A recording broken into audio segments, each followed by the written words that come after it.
Good morning. Good morning, everyone. I'm Stephanie Street, and I serve as the Executive Director of the Clinton Foundation. Welcome to the Clinton Presidential Center, and welcome to Global Youth Service Day.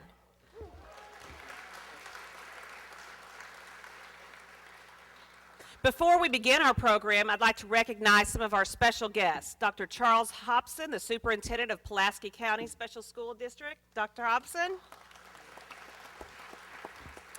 I'd also like to acknowledge our school board members, the City of Little Rock, North Little Rock Advisory Board members, and the Cities of Service Little Rock Citizens Advisory Committee. Welcome to all of you.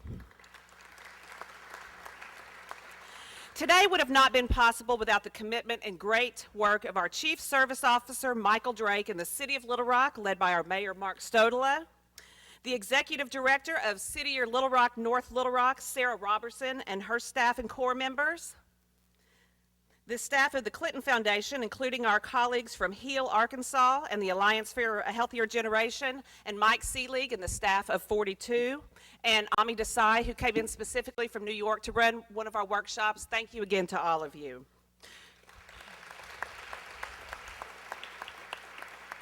We're also very pleased to have with us in Little Rock the President and CEO of Youth Service America, Steve Culberson.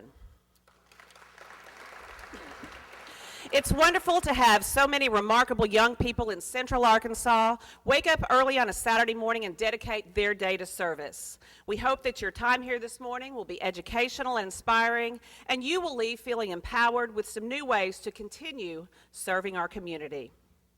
Now I hope you'll all welcome Mayor Mark Stodola to the program. Thank you.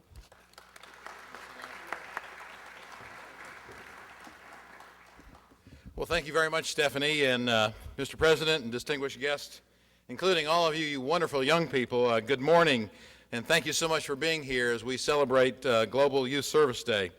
As the mayor of the city of Little Rock, I'm very proud that we can be a partner in not only Global Youth Service Day, but the activity and excitement that's going on engaging young people all over not only the city, but the state, the country, and the world. I want to leave you with three short points for my remarks, if I could, please. One is the idea of focused service and engaging young people in doing so. In June of last year, the city of Little Rock was the beneficiary of a Rockefeller and Bloomberg philanthropy grants, and Little Rock was named as one of 10 cities throughout the country to receive a Cities of Service leadership grant. And through that, we have developed a program to empower citizen service and in focus today, youth service, on addressing pressing local challenges that we have. In fact, we know that they're not just local challenges, they're worldwide challenges as well. And the idea is to take volunteer government service and to make it more effective. And Little Rock, I'm very proud to say, we believe we're in the forefront of these activities. The purpose of our leaders, of our Cities of Service grant, as identified on our banner back there that is called Hearts Stimulated to Serve, is to unleash the power of young people and the power of our volunteers and citizens throughout the community. And we're doing this in three very focused ways. We're doing this in the area of health, targeting childhood obesity, and the importance of taking control of that issue and empowering ourselves to do something about it, empowering young people to do something about it, in addition to those of us who are adults. Also, very critical to that is the issue of neighborhood stabilization and looking at how we can stabilize those neighborhoods, particularly around our schools, so that they are not only safe zones, but they're an opportunity to gravitate citizens and community groups to the schools, whether it's during the school day and even more importantly for communities after the school day. And then finally, obviously very, very important, the issue of environmental sustainability and how we can tie that into making this a planet that is going to be one that is better than it was for us and is going to be better than it is for you now and for your children and grandchildren. So these three focused areas were the focus of our Cities of Service grant. And in the last 6 months, we've established a variety of new partnerships with a variety of folks, not only the Clinton Foundation, but the Alliance for a Healthier Generation, all focused on the issues of the three areas that I mentioned. And finally, I will tell you that it has really led to an unprecedented effort of coordination in our city. And we are experiencing this right here As I mentioned, the Alliance for a Healthier Generation and Empower Me for Youth engaged in a forum that gave us some great educational knowledge about what students and young people want. We're establishing a youth conservation corps, working with Audubon in terms of understanding issues about our environment, and a volunteer park ranger program as well. Last fall, our leaders convened with other students and young people in Little Rock, right here at the Clinton Center, to talk about the issues of health and what was important and the solutions for them. And that's what's really critically important, is finding out the solutions from you young people. And we're very pleased that this was really an inspiration for the focus of how we can actually put into practice programs that are going to improve the health of our city and the health of our kids. At the same time we did that, we also worked with our school officials and engaged our school officials directly. And I'm very pleased to tell you that both the Little Rock School District and the Pulaski County Special School District are engaged with us, and they are committed to making sure that the Alliance for a Healthier Generation program is a reality in our schools. And I want to thank Dr. Hobson for being here.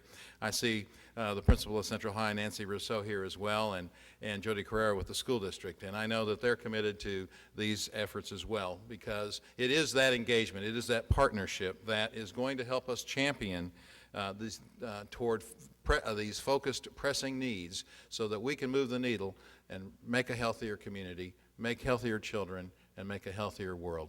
Thank you very much, and now it is my pleasure to introduce to you Steve Culbertson, who is the Executive Director for Youth Serve America. Steve is in serving with Youth Serve America. We should tell you a little bit about it. It is an international nonprofit youth organization that partners with thousands of organizations committed to increasing the quality and the quantity of volunteer opportunities for young people to serve not only locally but nationally, and also internationally. It was founded in 1986, and Youth Serve America's mission is to improve communities by increasing the number and diversity of young people such as yourselves between the ages of 5 and 25 to serve in very substantive roles that help to make our communities better. With half of the world's population, and this is an important statistic, with half of the world's population under the age of 25, Youth Service America envisions that global culture engaged in youth committed to volunteerism and to a lifetime of service in terms of learning, in terms of leadership, and in terms of achievement is really going to make a tremendous impact on what our planet looks like in the future. And the impact of youth services work is measured by student achievement, by workplace readiness, by volunteerism, and by making our communities healthier. So if you would, please join me in welcoming to the podium Steve Culbertson with Youth Serve America. Steve?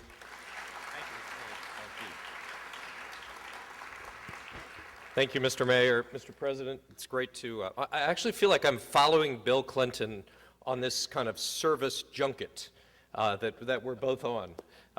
We were together, he was on stage, I was in the audience at Sergeant Shriver's funeral, which was really a celebration of service.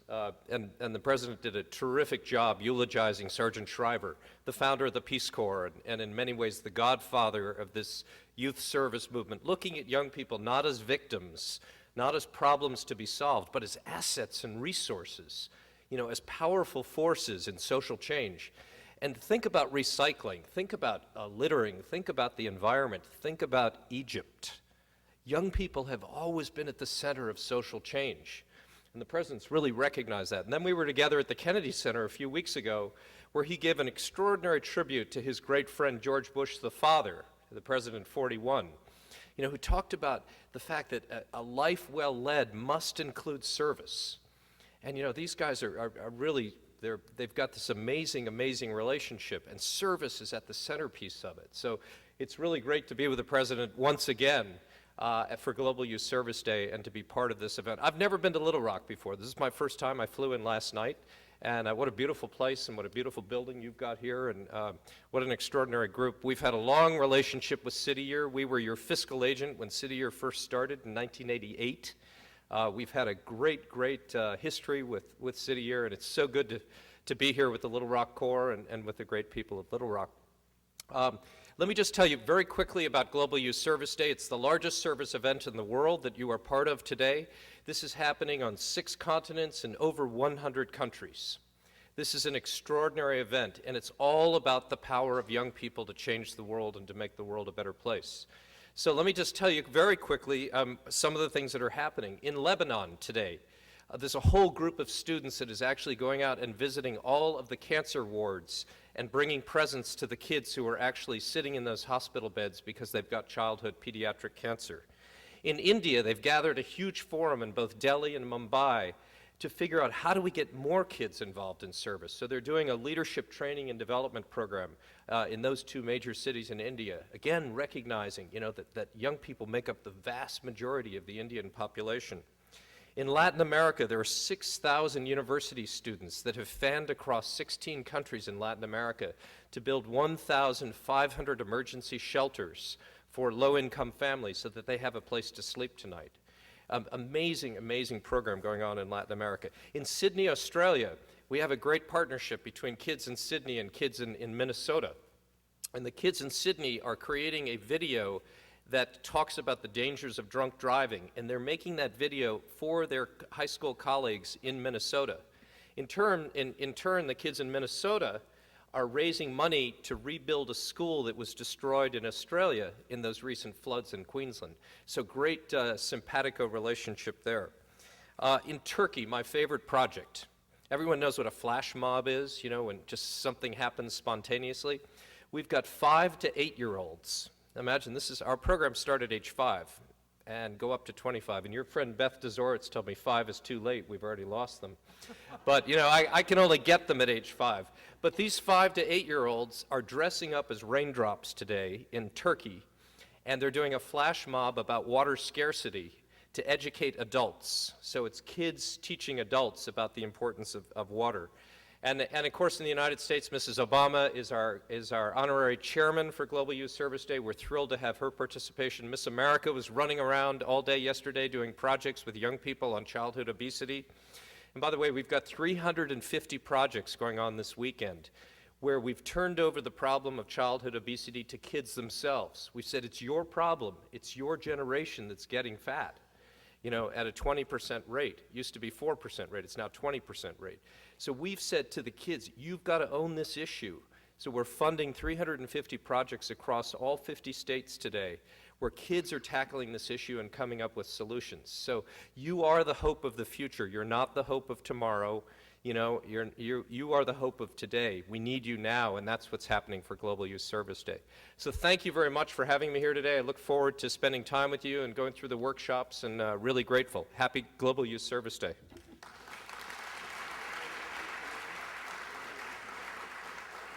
Let me introduce to you my new friend, Benet Woods, who is a high school student at Parkview High School, and I'm pleased to say he's on a full scholarship at Memphis, in Memphis at Rhodes College, where he'll be heading next year to go into pre-med, and he's going to make this special introduction. Benet.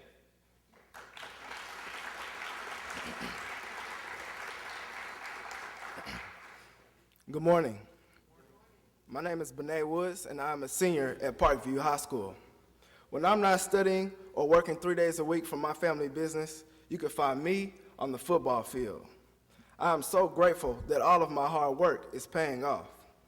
This fall, I will begin Rhodes College, majoring in pre-med, so that I can work hard and reach another goal, to become a cardiovascular surgeon. I also spend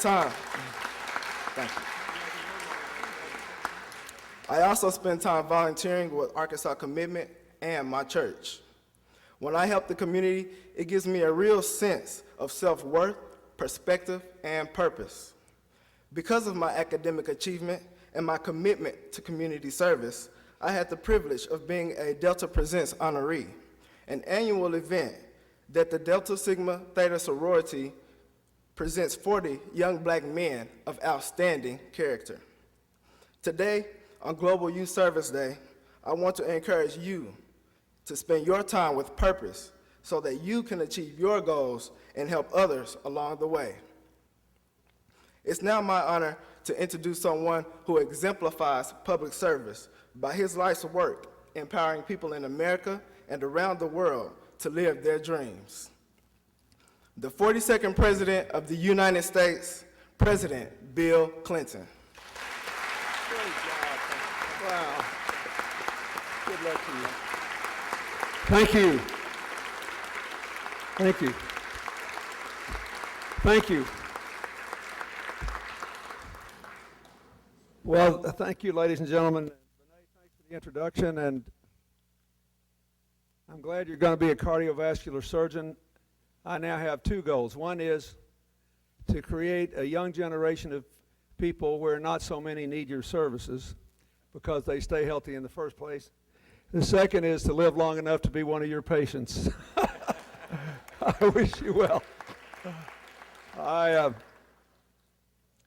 Thank you, Steve, for being here and for all the great work you do.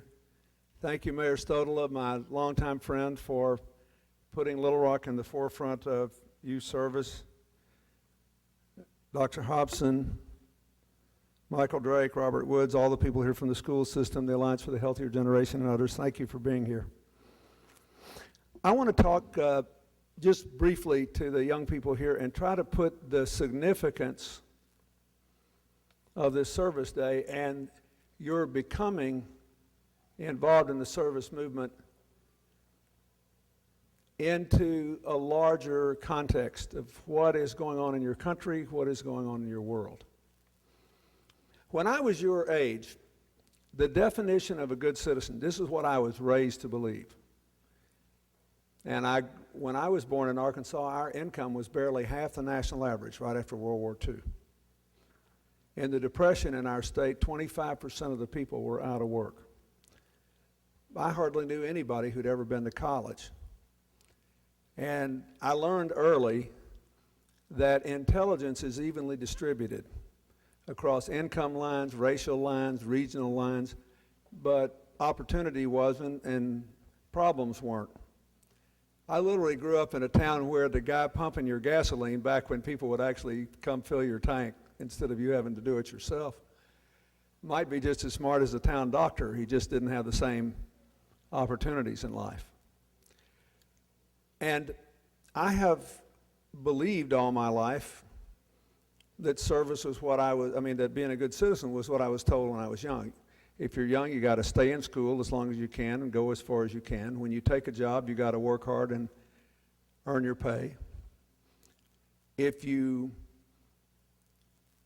get married and have a family, you have a responsibility to be the best parent you can possibly be. You got to obey the law, and you should vote in every election and cast an informed vote, not an ignorant one. You should know what the deal is. The longer I live, the more I realize that in the 21st century, even that's not enough. You also have to take some of your life and some of your time, and even if you don't have much, a little bit of your money, and give it to help other people. Because there is always a gap between what a government can provide and the private sector can produce. And there is something about service that gives it a power that neither the private sector nor the government has when you start on a problem, because you don't have to turn a profit like the private sector, and you can try something and not be afraid to fail. Now, if you're in government and you fail, you get a bad news story and people say you're wasting their tax money. But we can be on the forefront of trying things. That's what my foundation does. We work all over the world and we try things that don't work all the time. You know what we do? We say, we tried this, it didn't work, we're going to stop, we're going to do something else. So in the 21st century, service is a part of citizenship, wherever you live. And we have to build a culture of service in America and around the world. There are 100 countries involved in this Youth Service Day. Technology makes it easier for you to learn, to help, to have an impact on the lives of other people. I think all of you know that. If you saw what just happened in the Middle East and Northern Africa, governments were brought down in Egypt and Tunisia largely by younger people who worked for 2 years on the internet, communicating with each other within their country and across national borders. The Tunisians and the Egyptians were working together, learning how do you organize, how do you have a peaceful protest. They were incredibly disciplined. They said there can't be any violence here. Even if violence is used against us, we've got to keep working here. We've got to keep doing this. And then it turned out that all this time they had been communicating over the internet with a lot of younger people in Belgrade, Serbia, who did the same thing in helping to bring down a dictator in Serbia, Mr. Milosevic, who had killed an enormous number of innocent civilians. And they did it with peaceful protest and ultimately a democratic election. You have no idea the power you have, and that you are part of a national movement. I mean, an international movement. Here's my favorite one. I spend a lot of time in Africa working on AIDS and malaria and building health systems and helping farmers to be more productive. And one of the most compelling stories in Africa is the story of Rwanda. Some of you may know that in 1994 they had a horrible, horrible internal conflict where a majority ethnic tribe, the Hutus, were inflamed into believing that the minority Tutsi tribe, which had historically had more economic and political power, was about to exterminate them. So they decided to exterminate the Tutsis. And in literally 90 days, 10% of the population of Rwanda, about 800,000 people, were killed. Most of them were killed with machetes. It was the most horrible thing in modern times. So then when the conflict ended, because of a military group of Rwandans coming in and stopping it, led by a man named Paul Kagame, who became first the vice president and then the president of Rwanda, he refused to be the first president because he wanted someone from the majority ethnic group who had not supported the slaughter to lead the country first. But here's what he said. He said, I'm going to give you a good government. Then he became president. He's been president for the last dozen years or so. He said, I'll give you a good government, but the citizens have to lead this. So we are all going to take one day a month, every Saturday, and clean the streets because we can't afford the kind of municipal government that other people take for granted. And I am tired of people saying that poor people are always sloppy, that poor people have to be dirty, that poor people have no pride. So we'll just do it ourselves. And it's the only country in the world where once a month, every adult takes a Saturday and cleans the streets. But when you go there, you notice. And you feel pride. And the children feel empowered. And they have the ultimate service ethic. Everybody does it. That's what I would like to see. In late 1992 or 91, before I declared for president, or right after, about the time I did, I was in Boston. And it's the first time I discovered City Year. I was invited to come and see a City Year project and see how they were organized. And I saw something that I didn't see much of in America then. You had kids who were going to Harvard University working with kids who had chosen to do community service instead of going into juvenile detention because they'd broken the law, working together and learning from each other. You had them working with young people to help them learn more and also to improve their physical health, but they were also going into all the nursing homes in the community and asking people how many of the elderly people who lived there had no relatives who visited them every week. And they decided the young people who were involved in City Year, would become friends with every elderly person in the community they could find who was alone, who had no more family, who had no one else to nourish their life and build them up. It was the most powerful thing I'd ever seen. And I realized I wanted to do that for America.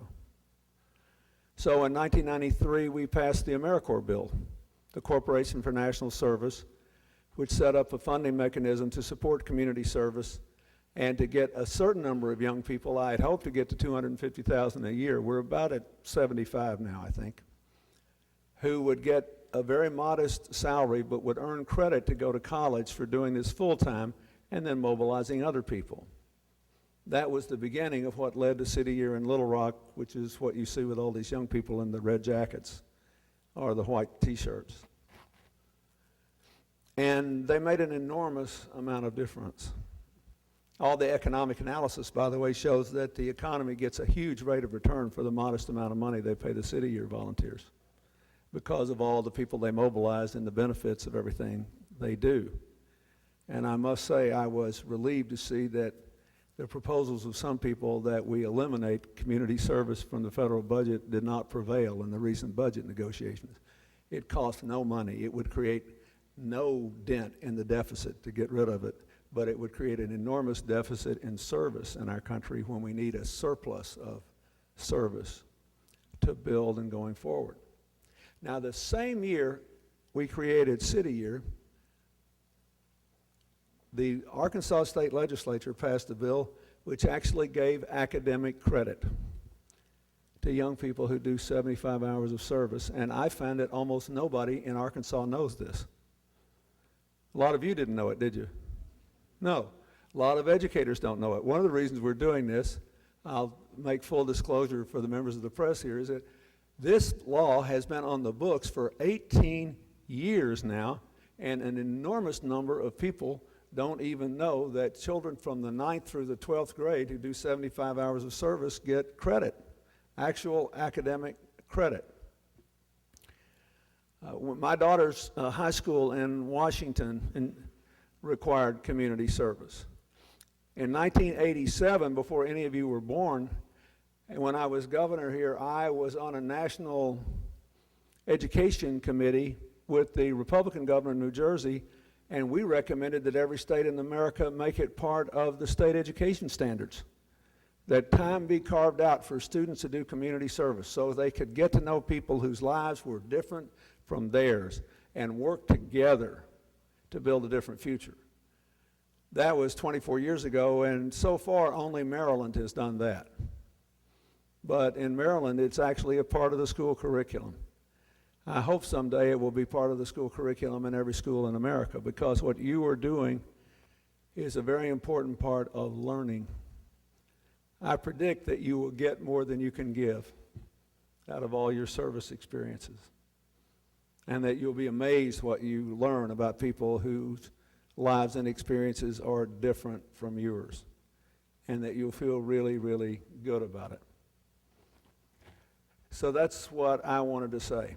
We live in a world that is highly interdependent. That is, what happens half a world away is not only known to you immediately, but it affects you. It does affect you. The kind of world that other people live in affects the kind of world that you will live in. And the world we live in is a wonderful place. I mean, 10-year-olds can get on the internet and find out things in 30 seconds I had to go to college to learn. That's the great news. We have now had 40 years of proving something called Moore's Law is true.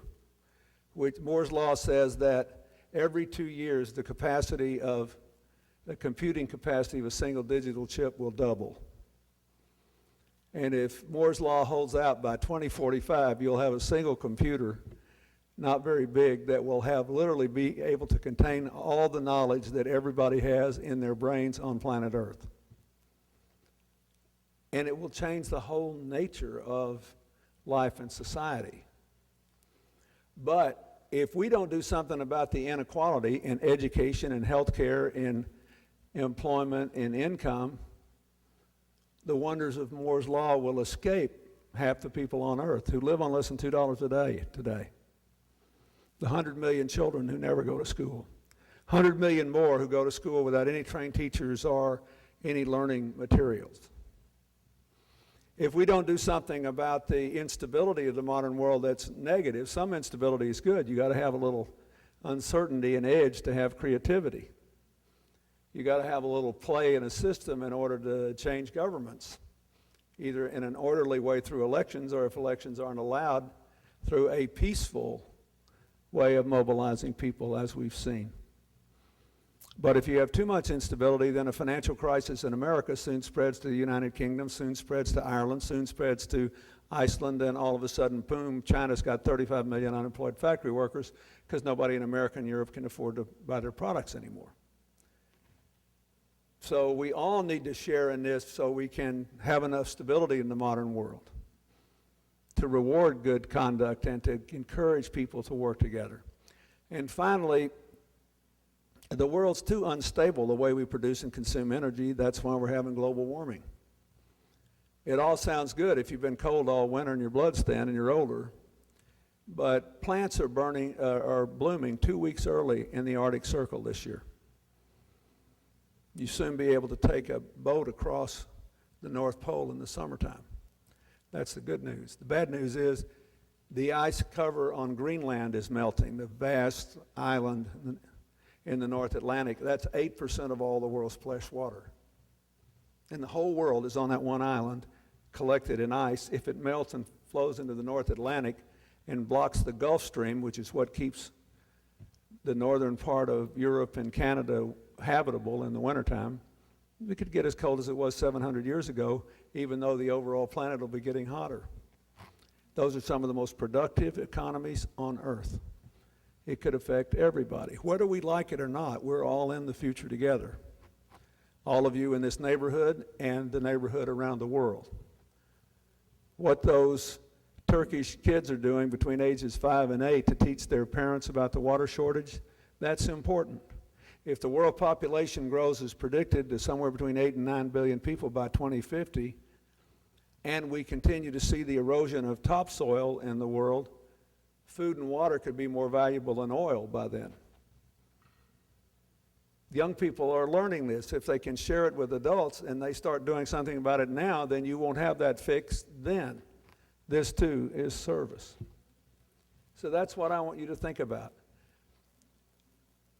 No matter how small or confined what you do today or tomorrow seems, if you're part of a vast army, it can make a huge difference.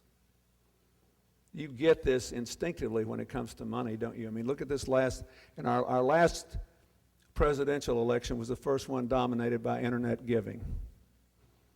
And in 2004, when I worked in the tsunami in South Asia, it was the first calamity of the world that was dominated by internet giving. I'll never forget, I was at the New York State Fair with Hillary one day, and this lady comes out from behind one of those booths, you know, where you throw things at targets and try to win dolls, and she gives me $50. And she said, "I'm really sorry to hand you this cash, but this is for the fund you and President Bush set up. I just don't have to, you see I'm working here, I don't have time to send it over the net." Now, that seems normal to you. That was an astonishing statement, that a woman whose life's income at best was middle class, working full-time for the concession company at a state fair, had already made up her mind that for the rest of her life she was going to give her money over the internet. So you had this stunning thing that the Americans gave $1 billion. The average contribution was $256. The average counts all the $1 million contributions. The median contribution, the one in the middle, was $56. Then you had the Haiti earthquake. And after Haiti, where 30% of the population was affected, 300,000 people were killed, or at least over 200,000, in a country of only 9 million, work the math. America has 320 million. You just see how many people that would be. It would be devastating to us. So we gave $1 billion again. This time we had the first natural disaster dominated by texting. And you could text Haiti and a number and transfer automatically $10 to the Blue Cross, or $10 to the Clinton Bush Haiti Fund, or $10 to something else. If you were in Canada and you did it, it was a $5 transfer, automatic. So this time the median contribution was something like $30. And this is wonderful. You know this. This is the power of numbers. The same thing is true when you physically touch somebody else's life, if you have enough people involved. So I want you all to think about this. So you're in Little Rock today. You may be in Nairobi, Kenya 5 years from now. You may be in some other place, or you may still be in Little Rock. It doesn't matter. You will still be part of a global movement that will determine the whole future of humanity in your lifetime. And when your children are sitting in chairs like this at the same age you are, it is a very big deal. So support it here. Ask your leaders in Arkansas to make community service part of the school curriculum so everybody can get credit and everybody knows it, but so everybody does it. That's by far the most important thing. And I hope what you do today and tomorrow and for the rest of your school lives will encourage you to do this as you can when you leave. Thank you, and God bless you.